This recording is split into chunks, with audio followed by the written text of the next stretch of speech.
Good morning, welcome to prime nine paper analysis. ముందుగా వివిధ దినపత్రికలు వచ్చినటువంటి ప్రధాన హెడ్లైన్స్ చూద్దాం. ముందుగా ఈనాడు తీసుకుందాం. ఈనాడు చూద్దాం. ఈనాడులో ప్రధానంగా మనకు కనిపిస్తున్న అంశం చర్చకు ప్రభుత్వం, క్షమాపణకు విపక్షం పట్టు. ప్రశ్నాపత్రాల లీకేజీపై లోక్సభలో బిల్లు పెట్టిన ప్రభుత్వం 2024 చట్టం కఠినతరం చేసేలా ప్రతిపాదనలు, చర్చ చేపట్టడానికి ప్రతిపక్షాలు ససేమిరా అంటున్నాయి. పోలీసుల తీరుపైన ముక్త కంఠంతో నిరసన. విద్యార్థులకు ప్రధాని క్షమాపణ చెప్పాలని డిమాండ్. మొన్న సిజేపీ కార్యకర్తల పార్టీ నేతలు ఎంత హడావిడి చేశారో మనం చూసాము. ఈ నేపథ్యంలో విద్యార్థులకు ప్రధాని క్షమాపణ చెప్పాలని డిమాండ్ చేస్తున్నారు. దీంతో ఉభయ సభలు ఇవాళకి వాయిదా పడాయి. సో ఇక్కడ మన చిత్రంలో చూడొచ్చు, లోక్సభలో విపక్ష సభ్యులు ఆందోళన చేపడుతున్నాయి. ప్రశ్నాపత్రాల లీకేజీకి పాల్పడిన వారికి కఠిన శిక్షలు పడేలా ఒక చట్టాన్ని, అదే 2024 చట్టాన్ని రూపొందించాలని చెప్పి కేంద్ర ప్రభుత్వం సోమవారం లోక్సభలో నిన్న బిల్ ప్రవేశపెట్టింది. చర్చకు లోక్సభలో 6 గంటలు, అటు రాజ్యసభలో 7 గంటలు చొప్పున దీనిపైన సమయాన్ని కేటాయిస్తున్నట్లు సభాపతులు నిన్న ప్రకటించారు. అయితే ఈ లీకేజ్ వ్యవహారం ఢిల్లీలో దీక్షలు చేపట్టినప్పుడు విద్యార్థులపై పోలీసులు ప్రవర్తించిన తీరు మీద కూడా సమగ్రంగా చర్చ జరపాలి, వాళ్ళపైన పెట్టిన కేసులు, ఎఫ్ఐఆర్లు కూడా ఎత్తివేయాలి అని చెప్పేసి నిన్న మొన్న నుంచి విద్యార్థులు డిమాండ్ చేస్తున్నారు. అండ్ బీహార్ ప్రభుత్వం కూడా విద్యార్థులు ఎవరైతే నిరసన తెలిపారో వాళ్ళపైన కూడా కేసులు ఎత్తివేయాలని చెప్పేసి బీహార్ ప్రభుత్వం కూడా నిర్ణయించింది, ఆదేశాలు జారీ చేసిన నేపథ్యంలో at the same time morning మనం చూసాం ఒక బ్రేకింగ్. అస్సాంలో కూడా విద్యార్థులు ఎవరిపైనైతే కేసులు ఉన్నాయో వాళ్ళపైన కూడా కేసులు ఉపసంహరించుకుంటే వాళ్ళకి ఉద్యోగాల విషయంలో కానీ, నెక్స్ట్ స్టడీ విషయంలో కానీ ఎటువంటి ప్రాబ్లం రాదు అనే విషయాన్ని స్పష్టం చేశారు. సో కేసులు ఎత్తివేయాలని చెప్పారు. పబ్లిక్ పరీక్షల్లో అనుచిత పద్ధతుల నివారణ సవరణ బిల్లు 2026ను కేంద్ర మంత్రి నిన్న జితేంద్ర సింగ్ లోక్సభలో ప్రవేశపెట్టారు. పెల్లెట్లు ప్రయోగించి ఆందోళనకారుల్ని గాయపరిచిన వారిపైన కూడా చర్యలు తీసుకోవాలని కాంగ్రెస్ సహా ప్రతిపక్షాలన్నీ కూడా గళమెత్తాయి. సో దానిపైన ఓం బిర్లా 3 గంటల పాటు సమయం ఇచ్చి సయోధ్య కుదరలేదు, అంటే వాళ్ళు వీళ్ళు చేసిన దానికి సయోధ్య కుదరలేదు కాబట్టి సభను వాయిదా వేశారు. సో దీనిపైన ఇవాళ ఎటువంటి చర్చ జరుగుతుందో చూడాలి. అండ్ మీ డివైస్ కూల్ సిద్ధం చేసిన ఐఐటి మద్రాస్ ఎలక్ట్రానిక్ డివైస్లను చల్లపరిచే ఒక సరికొత్త వ్యవస్థను ఐఐటి మద్రాస్ శాస్త్రవేత్తలు నిన్న సిద్ధం చేశారు. ఇందుకోసం flat plate pulsating heat pipe సాంకేతికతను తయారు చేశారు. ప్రస్తుతం ఈ ఎలక్ట్రానిక్ డివైస్లన్నీ కూడా స్లిమ్గా ఉండడంతో వాటిని కూలింగ్ వ్యవస్థ మరింత పలుచగా అండ్ ప్రభావవంతంగా ఉండాలని కోణంతో ప్రపంచవ్యాప్తంగా పరిశోధనలు చేపట్టారు. అండ్ లిఫ్టర్ల జోరు ఒకసారి మనం చూడొచ్చు. కామన్వెల్త్ క్రీడల్లో భారత్కు మరో 3 పథకాలు వచ్చాయి. పథకంలో జ్ఞానేశ్వరి సంతోషం వ్యక్తం చేస్తున్న ఒక పిక్చర్ని మనం చూస్తున్నాం. కామన్వెల్త్ క్రీడల్లో భారత వెయిట్ లిఫ్టర్ల జోరు అదేవిధంగా కంటిన్యూ అవుతోంది. నిన్న సోమవారం జ్ఞానేశ్వరి యాదవ్ 53 కేజీల రజతం లిఫ్ట్ చేయగా రజతం సాధించింది. బింద్యారాణి కాంస్యం దక్కించుకుంది. అంతకుముందు పురుషుల్లో 65 కేజీల విభాగంలో రాజా ముత్తుపాంటి కూడా రజతం నెగ్గాడు.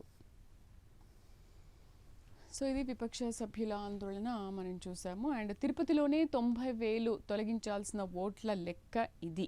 57,000 మందికి పైగా శాశ్వత వలసలు, 20,000 మందికి పైగా చిరునామాల్లోనే లేరు అంటున్నారు. అయితే వైసీపీ హయాంలో తిరుపతి లోక్సభ ఉప ఎన్నికల వేళ భారీ ఎత్తున దొంగ ఓట్లు చేర్చిన పార్టీ నాయకులు అంటున్నారు. అటు కర్నూలు, కడప, పాణ్యం, చంద్రగిరి, నెల్లూరు రూరల్, అనంతపురం, అర్బన్ వంటి నియోజకవర్గాల్లోనూ ఇదే పరిస్థితి కనిపిస్తుందంటారు. తిరుపతి శాసనసభ నియోజకవర్గంలో ఏకంగా 90,000కు పైగా తొలగించాల్సిన ఓట్లు సర్లో నిన్న బయటపడ్డాయి. అందులో 57,000 మందికి పైగా శాశ్వతంగా అక్కడ వలస వెళ్ళిపోయిన వాళ్ళు ఉన్నారు. అయినప్పటికీ కూడా వాళ్ళ ఓటు హక్కు అక్కడే ఉంది. అండ్ 20,000 మందికి పైగా ఆ చిరునామాలో లేని వారు, వాళ్ళ వివరాలు కూడా లభ్యం కాని వారు ఉన్నారు. ఇంకొక మరో 6,000 మందికి పైగా వ్యక్తులకు 2 ఓట్లు ఉన్నాయి. ఈ నియోజకవర్గంలో మొత్తం 2,95,288 మంది ఓటర్లు ఉండగా దీంట్లో 90,882 మంది ఓట్లను తొలగించాల్సిన జాబితాలోకి ఎన్నికల సంఘం చేర్చిందనమాట. అయితే ఎవరైతే దొంగ ఓట్లు ఉన్నాయో, ఎవరెవరికి 2 ఓట్లు ఉన్నాయో, అసలు వలస వెళ్ళిన వాళ్ళ ఓట్లు ఉన్నాయో వాళ్ళందరినీ కూడా షార్ట్ లిస్ట్ చేసింది. ఇక తమ్మినేని తనయుడు నాకు హైకోర్టులో ఎదురుదెబ్బ. ఫోర్జరీ ఫైళ్లతో అక్రమ రిజిస్ట్రేషన్ కేసులో అరెస్ట్ నుంచి రక్షణకు నిరాకరణ. అయితే భూ యజమాని బతికుండగానే మరణ ధృవీకరణ పత్రం సృష్టించడం, కోట్ల రూపాయల విలువైన భూమిని అక్రమంగా రిజిస్ట్రేషన్ చేసుకోవడం పైన నమోదైన కేసులో మాజీ స్పీకర్ తమ్మినేని సీతారాం తనయుడు వెంకట శ్రీరామ్ చిరంజీవి నాగ్పై హైకోర్టులో ఎదురు దెబ్బ తగిలింది. A5 నిందితుడుగా దీంట్లో ఉన్నాడు. సో అరెస్ట్ నుంచి రక్షణ కల్పించాలి, మధ్యంతర ముందస్తు బెయిల్ ఇవ్వాలని ఆయన ఒక అభ్యర్థన పెట్టుకుంటే హైకోర్టు దాన్ని తోసిపుచ్చింది. అండ్ స్మార్ట్ టౌన్షిప్ లేఅవుట్లలో గృహ ప్రవేశాలు ఎప్పుడో, మౌలిక సదుపాయాల కల్పనలో తీవ్ర జాప్యం, చొరవ తీసుకుంటే ప్రభుత్వానికి ఆదాయం అండ్ ప్రజల కళలు కూడా సాకారం అవుతాయి అంటున్నారు. రాష్ట్రంలో 9 నగరాల్లో అసంపూర్తిగా ఎన్టీఆర్ స్మార్ట్ టౌన్షిప్ లేఅవుట్లలో పనులు అసంపూర్తిగా మిగిలిపోయాయి. సో వీటిని తొందరగా పూర్తి చేసి వేలాది మందికి సదుపాయాలు కల్పించండి. ప్లాట్ల కొనుగోలుకు పెద్ద సంఖ్యలో ప్రజలు సిద్ధంగా ఉన్నా కూడా ముందడుగు పడట్లేదు. కొన్ని చోట్ల దాదాపు 85-90% పనులు పూర్తయ్యాయి. ఇంకొక 10% కంప్లీట్ చేస్తే వాళ్ళకి ఇల్లు లభిస్తాయి కదా, వాళ్ళు కూడా ఇంట్లో ఉంటారు కదా, ప్రాబ్లం ఉండదు. సో ఆ 5 ఏళ్లలో ఒక్క టౌన్షిప్ పనులు కూడా పూర్తి చేయలేదు. మరి కూటమి ప్రభుత్వం వీటికి ఎన్టీఆర్ స్మార్ట్ టౌన్షిప్గా పేరు మార్చింది. పనులు పూర్తి చేసి లబ్ధిదారులకు ప్లాట్లు తొందరగా కేటాయించాలని లబ్ధిదారులు వేడుకుంటున్నారు. ఇంక ఇది ఈనాడు. సాక్షి ఒకసారి చూద్దాం. సాక్షి ఏపీ ఈ వారంలో కేబినెట్ విస్తరణ, డికే శివకుమార్ గురించి ఒక న్యూస్ చూస్తున్నాం. మంత్రివర్గ విస్తరణ పైన కర్ణాటక ముఖ్యమంత్రి డికే శివకుమార్ స్పందించారు. ఈ వారంలోనే ప్రక్రియ పూర్తవుతుందని అంటున్నారు. ఏకంగా AK-47 వినియోగం, CJPకి మద్దతుగా బీహార్లో చేపట్టిన నిరసనలు విద్యార్థులపైకి పోలీసులు AK-47 ప్రయోగించారన్న వార్త దుమారం రేపుతోంది ఇప్పుడు. సో అందుకని బీహార్లో కూడా ఉన్న కేసులపైన, విద్యార్థులపై ఉన్న కేసుల్ని ఎత్తివేయాలి, వాటి నుంచి ఉపసంహరణ కల్పించాలని కోరారు. DSC అక్రమాలపై విచారణ, మొత్తం వ్యవహారంపై విచారణ జరిపి తగిన చర్యలు తీసుకోండి అని వైఎస్ఆర్సీపీ ఎప్పటి నుంచో డిమాండ్ చేస్తుంది. హైకోర్టు, రాష్ట్ర ప్రభుత్వానికి హైకోర్టు ఆదేశాలు జారీ చేసింది. జూడో నకిలీ క్రీడా ధృవీకరణ పత్రాలపైన అప్పీల్ వేసింది. 4 నెలల్లో తగిన నిర్ణయం తీసుకోవాలి దీనిపైన అని చెప్పి హైకోర్టు అక్రమాలపైన సిబిఐ విచారణ జరపాల్సిందే అని ఎప్పటి నుంచో వైఎస్ఆర్సీపీ డిమాండ్ చేస్తోంది. దగాపడిన అభ్యర్థుల డిమాండ్, పేపర్ లీక్ పక్కా ఆధారాలు ఉన్నాయి అని వైఎస్ఆర్సీపీ అంటోంది. స్పోర్ట్స్ కోటా పేరుతో అతిపెద్ద కుంభకోణం జరిగింది అని అంటున్నారు. అడ్డగోలుగా పోస్టులు అమ్ముకున్నారు, అందుకోసం ఏకంగా జీవోలు తెచ్చారు, అడ్డంగా దొరికిపోయినా కూడా బాధ్యత వహించరా అని అంటోంది. సో దీనిపైన ధర్మేంద్ర ప్రధాన్ తరహాలో లోకేష్ కూడా రాజీనామా చేయాలి. డిఎస్సీలో అక్రమాలు జరిగాయి కాబట్టి స్పోర్ట్స్ కోటాలో మీరు పోస్టులు అమ్ముకున్నారు అండ్ మీ ఇష్టం ఉన్న వాళ్ళకి పోస్టులు అమ్ముకున్న నేపథ్యంలో విద్యాశాఖ మంత్రి నారా లోకేష్ కూడా రాజీనామా చేయాలి. ఎక్కడైతే నీట్ పేపర్ లీక్ నేపథ్యంలో CJP కార్యకర్తలు ఆందోళనలు దాదాపు 37 రోజుల పాటు ఆందోళన చేసిన నేపథ్యంలో ఈ విధంగా అయితే ధర్మేంద్ర ప్రధాన్ కేంద్ర మంత్రి రాజీనామా చేశారు. ఇక్కడ కూడా విద్యాశాఖ మంత్రి రాజీనామా చేయాలని డిమాండ్ చేస్తోంది వైఎస్ఆర్సీపీ. సో దగా DSC పైన తిరుగుబాటు చేస్తాము, రాజీనామా చేసే వరకు తిరుగుబాటు చేస్తామని అంటున్నారు. కేసుల రద్దుపైన రాతపూర్వక హామీ ఇవ్వాలి, లేకుంటే మళ్ళీ ఆందోళనలకు దిగుతాం, కేంద్రానికి CJP తాజా హెచ్చరిక. కేసుల రద్దుపైన సో ఎప్పుడైతే ధర్మేంద్ర ప్రధాన్ రాజీనామా చేసిన తర్వాత వాళ్ళు కొన్ని డిమాండ్లు పెట్టారు. ఆ డిమాండ్లలో మా పైన పెట్టిన కేసులను ఉపసంహరించుకోవాలి, దానిపైన మాకు ఒక రాతపూర్వక హామీ ఇస్తే మేము మళ్ళీ ఆందోళనలు చేయము, ఒకవేళ మీరు చెప్పిన మాట కనుక మాకు ఆ హామీని అమలు చేయకపోతే మళ్ళీ మా డిమాండ్లు ఇవే ఉంటాయి కాబట్టి ఆందోళనను ఉధృతం చేస్తామని చెప్పి CJP కార్యకర్తలు చెప్పారు. సో సేమ్ లోక్సభలో పేపర్ లీకేజీల బిల్లు గొడవ గురించి ఇంతకుముందు మనం చూసాం. ఈసారి అమిత్ షాపై గురి అంటున్నారు. విద్యార్థులపై పోలీసుల కర్కశ చర్యపై హోంమంత్రి బాధ్యత వహించాలని విపక్షాలు డిమాండ్ చేస్తున్నాయి. ఉభయ సభలు పలుమార్లు వాయిదా, విపక్షాల ఆందోళన మధ్య పేపర్ లీక్పై కఠిన శిక్షలతో సవరణ బిల్లు ప్రవేశపెట్టిన కేంద్రం. ఇక అమ్మా నాన్న క్షమించండి, గిరిజన విద్యార్థిని శివాని ఆత్మహత్య కలకలం రేపింది. ఇటీవల మెగా PTMల బాలికతో సీఎం చంద్రబాబు సెల్ఫీ తీసుకున్నారు. నిజంగా ఈ ఘటన చాలా బాధాకరం. అందరి మన్ననలు పొందిన బాలిక ఆకస్మిక మృతితో కలకలం రేపింది. అది చాలా బాధాకరం అనిపించింది. ఆ గిరిజన విద్యార్థి శివాని ఆత్మహత్య అనేది. ఇక అప్పుల ఊబిలో ఆంధ్ర రైతులు, వ్యవసాయ అప్పుల్లో దేశంలోనే 2వ స్థానంలో ఉంది ఏపీ అంటుంది వైఎస్ఆర్సీపీ. ఏడాది మార్చి నాటికి రాష్ట్ర రైతుల అప్పులు 2,69,415 కోట్లు. లోక్సభలో వెల్లడించిన ఆర్థిక శాఖ సహాయ మంత్రి పంకజ్ చౌదరి.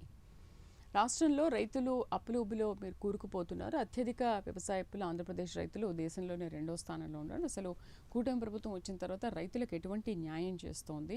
అప్పులు కూరుకుపోతున్నారు కానీ వాళ్ళకి ఎటువంటి న్యాయం చేయట్లేదు అని చెప్పేసి డిమాండ్ చేస్తోంది వైఎస్ఆర్సీపీ. అండ్ ఇది బాబు చిట్టా క్రిమినల్ కేసులు 19, ఆస్తులు 931 కోట్లు అంటోంది. చంద్రబాబు పైన 32 తీవ్రమైన ఐపీసీ సెక్షన్ల కింద అభియోగాలు ఉన్నాయి. ఐపీసీ 307 కింద 2 హత్యాయత్నం కేసులు, 10 నేరపూరిత కుట్ర కేసులు అని అంటోంది. And ADR national election watch తాజా నివేదిక వెల్లడి. అత్యధికంగా తెలంగాణ సీఎం రేవంత్ రెడ్డి పైన 89 కేసులు ఉన్నాయంటారు. దేశంలో 2వ అత్యంత ధనిక ముఖ్యమంత్రిగా చంద్రబాబు అని అంటున్నారు. అండ్ నెక్స్ట్ చావనైనా చస్తా భూములు ఇవ్వం, సిఆర్డీ అధికారులు ప్రభుత్వ పెద్దలు బెదిరిస్తున్నారు. రాజధాని నిర్మాణానికి భూములు ఇవ్వాలని రైతులను ప్రభుత్వం అనేక రకాలుగా వేధిస్తోందని పలువురు రైతులు ఆవేదన వ్యక్తం చేస్తున్న నేపథ్యంలో మేము ఎట్టి పరిస్థితుల్లో కూడా భూములు ఇవ్వము, మీరు ఏమైనా చేసుకోవడం, మేము చావనైనా చేస్తాం కానీ మా భూములు అయితే ఇవ్వము అని తెగేసి చెప్పారు. ఇక వైఎస్ జగన్ హయాంలోనే అత్యధిక ఇళ్ళు మేము నిర్మించామని వైఎస్ఆర్సీపీ అంటుంది. 2018 నుంచి 24లో వైఎస్ జగన్ పాలనలో దాదాపు 14 లక్షల ఇళ్ళు మంజూరు చేశాము. 2015 నుంచి 19 మధ్య మీరు 4,91,000 ఇళ్ళు ఇస్తే 2024 నుంచి 27 మధ్య 60,578 ఇళ్ళే మీరు నిర్మించారు. సో కూటమి ప్రభుత్వం వచ్చిన తర్వాత అసలు ఏం ఇల్లు నిర్మించిందని చెప్పి వైఎస్ఆర్సీపీ ప్రశ్నిస్తుంది. రాజ్యసభలో వైఎస్ఆర్సీపీ ఎంపీలు వైవి సుబ్బారెడ్డి, రఘునాథ్ రెడ్డి ప్రశ్నలకు మీరు ఎన్ని ఇళ్ళు నిర్మించారనే దానిపైన మీరు జవాబు చెప్పాలి అని చెప్పేసి రాజ్యసభలో డిమాండ్ చేశారు. సేమ్ న్యూస్, భారత వెయిట్ లిఫ్టర్లకు 3 పథకాలు. అండ్ ఏబిఎన్ చూద్దాం. ఆంధ్రజ్యోతి ఛాలెంజ్ చేస్తున్న డిఎస్సి మీద చర్చిద్దాం రా, టైం డేట్ నువ్వే ఫిక్స్ చే, జగన్కు మంత్రి లోకేష్ సవాల్ విసిరారు. మేము పారిపోయే టైప్ కాదు భాయ్, దొంగ ఛానళ్ళు పెట్టింది మేం కాదు, లిక్కర్లో ఎవరెంత డబ్బు దోచేశారో అది చర్చిద్దామన్న మంత్రి. సో లిక్కర్లో మీరెంత డబ్బు తిన్నారో మాకు తెలుసు కాబట్టి దానిపైన మీరు చర్చిద్దామని అంటున్నారు. రండి, నేను కూడా చర్చిస్తాను. డిఎస్సిలో మరి మోసాలు జరిగాయి అంటున్నారు కదా, దానిపైన నేను కూడా చర్చిస్తాం, మీరు కూడా రండి, నేను వస్తాను, మీరు రండి, చర్చిద్దామని మాట్లాడుతున్నారు. మెగా డిఎస్సి పైన జగన్ మరో విన్యాసం అంటున్నారు నారా లోకేష్. ఇక అలా వైభోగాపురంలో రెక్కలు విచ్చుకుంటున్న విమానం, మారుమూల ఊరికి అంతర్జాతీయ సొబగులు. దీనికి అల్లూరి సీతారామరాజు ఇంటర్నేషనల్ ఎయిర్పోర్ట్ అని భోగాపురానికి పేరు పెట్టారు. ఆగస్టు 1న దీన్ని ప్రారంభించబోతున్నారు. ప్రధాని మోదీ దీన్ని లాంఛనంగా ప్రారంభించనున్నారు. 2015-16కు ముందు ఎకరా స్థలం 50 నుంచి 60 లక్షలు ఉంటే నేడు రియల్ ఎస్టేట్కు రెక్కలు వచ్చాయి కాబట్టి జోరుగా విల్లాలు, గేటెడ్ కమ్యూనిటీలు, టౌన్షిప్లు ఉత్తరాంధ్రలో 3 జిల్లాలపైన ప్రభావం ఉంటుంది అని అంటున్నారు. ఇక ఆందోళనకారులపై బలప్రయోగాన్ని సమర్థించలేం, శాంతియుత నిరసన రాజ్యాంగ హక్కు, సిజే వ్యాఖ్యలు. బీహార్లో విద్యార్థులపై AK-47తో కాల్పులు. V6 చూద్దాం చివరిగా. మన ఇషాకు స్వర్ణం, ISSF వరల్డ్ కప్లో సత్తా చాటిన హైదరాబాద్ కాంస్యం సొంతం చేసుకున్న మను బాకర్. ఇక మూతపడ్డ మిల్లులకు CMR. సూర్యాపేట జిల్లాలో మిల్లర్లు అధికారుల భాగోతం బట్టబయలైంది. రాష్ట్రంలో వారం రోజులుగా విజిలెన్స్ అధికారులు తనిఖీలు చేస్తున్నారు. ఈ కస్టమ్ మిల్లింగ్ రైస్ కోసం అంటే CMR కోసం ప్రభుత్వం కేటాయించిన ఈ వడ్లను మిల్లర్ల అధికారులు కలిసి పక్కదారి పట్టించారు. మిల్లులు కెపాసిటీకి మించి ధాన్యం కేటాయించడమే కాదు, ఏకంగా మూతపడ్డ మిల్లులకు కూడా భారీగా ధాన్యం కొనుగోలు కేటాయించి 1,000 కోట్ల సర్కారు సొమ్మును కొల్లగొట్టారని చెప్పేసి రైతులు ఆవేదన వ్యక్తం చేస్తున్నారు. ఇదో మూతపడ్డ రైస్ మిల్లు అని ఇక్కడ మనం ఈ చిత్రంలో చూడొచ్చు. లోపలికి వెళ్ళే నాథుడే లేదు కానీ రికార్డుల్లో మాత్రం ఆ మిల్లు స్పీడ్గా నడుస్తోంది. 1000 టన్నుల ధాన్యం మిల్లింగ్ అవుతోంది. వినడానికి ఆశ్చర్యంగా ఉన్న సూర్యాపేట జిల్లా సివిల్ సప్లై అధికారులు చేసిన ఘనకార్యం ఇది అని అంటున్నారు. ఇక మణుగూరు ఓసీ సింగరేణికే దక్కాలి, 1000 నుంచి జెన్కో వెంటనే తప్పుకోవాలంటున్నారు. ఈ దిశగా సీఎం చర్యలు తీసుకోవాలంటున్నారు కేంద్ర మంత్రి కిషన్ రెడ్డి. రేవంత్ రెడ్డికి లేఖ రాస్తా నైని తాడిచెర్ల టు మణుగూరు PKOC గనులతో సింగరేణికి మంచి భవిష్యత్తు ఉంటుంది. అండ్ ఒకవేళ అక్కడ ఉపాధి అవకాశాలు కనుక కల్పిస్తే 6,500 మంది ఉపాధి అవకాశాలు కల్పిస్తారు, వాళ్ళకి ఒక బంగారు భవిష్యత్తు ఉంటుంది అని చెప్పి వెల్లడించారు కేంద్ర మంత్రి కిషన్ రెడ్డి. రాహుల్ గాంధీకి సంబంధించిన న్యూస్ చూసినా స్టూడెంట్లపై AK-47తో కాల్పులు జరుపుతారు, విద్యార్థులపై హింసాత్మక వైఖరి ప్రదర్శిస్తారు అని అంటున్నారు రాహుల్ గాంధీ. బీహార్లో విద్యార్థులపైన పోలీసులు తుపాకులు అసలు ఎక్కుపెట్టడం ఎంతవరకు కరెక్ట్ అనేది రాహుల్ గాంధీ ప్రశ్నిస్తారు. నిజమే, విద్యార్థులపైన అసలు పోలీసులు ఆ విధంగా తుపాకులు ఎక్కుపట్టడం అనేది చాలా దుర్మార్గమైన చర్య. ఈ ఘటనకు బాధ్యులైన అధికారులపైన కఠిన చర్యలు తీసుకోవాలని అంటున్నారు. స్టూడెంట్లకు ప్రధాని మోదీ కూడా క్షమాపణ చెప్పాలి అంటున్నారు. జూలై 20న జరిగిన బీహార్ బంద్ నిరసనలు విద్యార్థులపై AK-47 రైఫిల్తో పోలీస్ కానిస్టేబుల్ కాల్పుడు ఈ వీడియో ఇప్పుడు వైరల్ అవుతోంది. దీనిపైన ప్రతిపక్షాలు మండిపడుతున్నాయి. ఆందోళనలు చేస్తే స్టూడెంట్లపైన లాఠీ చార్జ్ చేస్తారా? ఓకే, ఏదైనా ఇష్యూ జరిగినప్పుడు స్టూడెంట్స్ దానిపైన ఆందోళనలు చేస్తారు, నిరసన ఉద్యమాలు చేస్తారు. కాక్రోచ్ పార్టీ గురించి మనం చూసాం ఇన్ని రోజులుగా. ఎటువంటి హింస చెలరేగింది, ఎటువంటి నిరసన ఉద్యమాలు చేపట్టారు, నిరాహార దీక్షలు చేశారు వాంగ్చూక్ కూడా.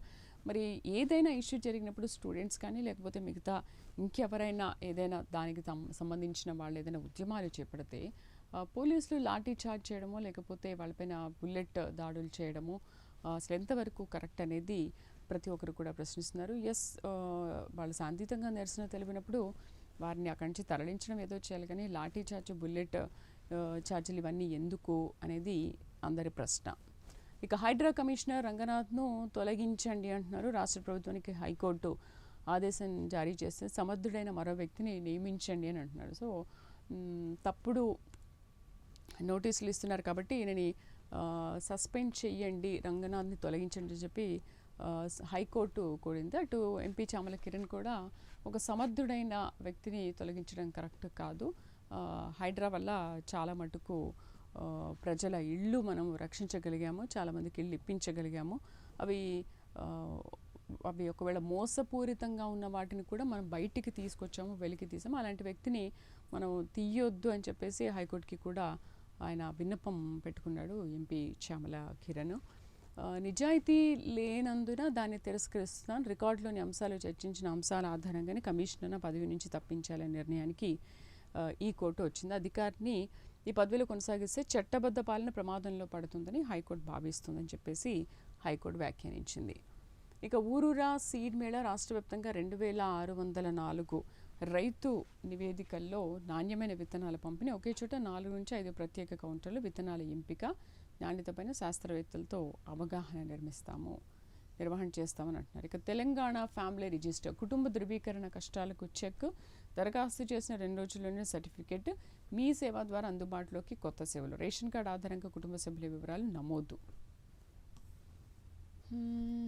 అండ్ ఇంకొక ఫైనల్ న్యూస్ చూద్దాం. E20 పెట్రోల్ పోస్టులపై కోర్టుకెక్కిన గడ్కరీ, ట్రోల్స్తో తనకు తన ఫ్యామిలీకి పరువు నష్టం కలుగుతోంది, దుష్ప్రచారానికి వేదిక కల్పిస్తున్నారని మెటా, గూగుల్ పైన దావా వేశారు. CJP తరహాలోనే ఏర్పడింది E20 జనతా పార్టీ అంటున్నారు. E20 పాలసీ ద్వారా తాను తన కుటుంబం లబ్ధి పొందుతున్నారంటూ తప్పుడు ప్రచారం చేసిన సోషల్ మీడియా ప్లాట్ఫామ్స్ పైన అండ్ ఇతరులపైన సివిల్ దావా వేయడానికి కేంద్ర రోడ్డు రవాణా రహదారుల శాఖ మంత్రి నితిన్ గడ్కరీ బొంబాయి హైకోర్టును ఆశ్రయించారు. హైకోర్టు కూడా అనుమతి ఇచ్చింది. దీంతో ఆయన మెటా అండ్ ఎక్స్, గూగుల్ పైన దావా వేసేందుకు సిద్ధమవుతున్నారు. ఇది ప్రధాన దినపత్రికల్లో వచ్చినటువంటి మెయిన్ హెడ్లైన్స్. రేపటి పేపర్ అనాలిసిస్లో మళ్ళీ కలుద్దాం. నమస్తే.